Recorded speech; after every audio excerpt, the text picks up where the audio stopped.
El retorno al hogar. Prados que me visteis crecer, lugares mágicos de mis recuerdos, infancia vivida y soñada en mi hogar, con mis raíces y mi gente, mis ancestros.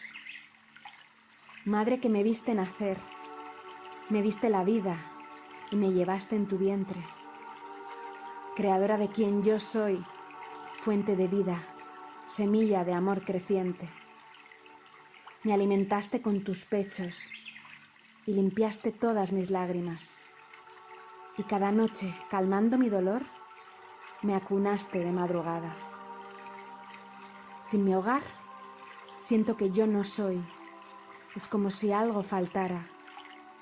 Es en mi hogar donde me reencuentro, cada noche y cada mañana, con aquel pedacito de mí, memorias borrosas, lejanas.